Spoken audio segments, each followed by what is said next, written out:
নানা অনিয়মের অভিযোগে গোপালগঞ্জের জনস্বাস্থ্য প্রকৌশল অধিদপ্তর ও স্বাস্থ্য প্রকৌশল অধিদপ্তরের অভিযান চালিয়েছে দুদক। সকালে দুর্নীতি দমন কমিশন গোপালগঞ্জ কার্যালয়ের উপপরিচালক মোহাম্মদ মশিউর রহমানের নেতৃত্বে একটি দল এই অভিযান পরিচালনা করেন।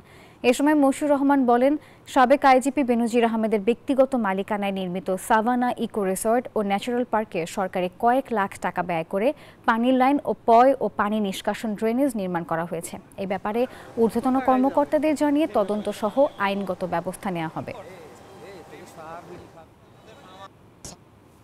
ন্যাচারাল পার্ক এটা একটা ব্যক্তিগত উদ্যোগে তৈরি বেসরকারি প্রতিষ্ঠান। এইখানে এই সরকারিভাবে যে পানির লাইন সরবরাহ হয়েছে আমরা জানতে পারলাম, এবং 3600 মিটার 4 ফিট ব্যাসের পাইপ দিয়ে পানির লাইন নেওয়া হয়েছে।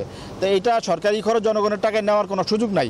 এখানে নিতে হলে ব্যক্তিগতভাবে নিতে হবে। কিন্তু এখানে ইঞ্জিনিয়াররা স্বীকার করলেন যে তারা ওই সময় যারা প্রভাবশালী ছিলেন তাদের চাপে তারা দিতে বাধ্য হয়েছেন, কিন্তু চাপে বাধ্য হয়ে কাজ করা সরকারি কর্মকর্তার কাজ না।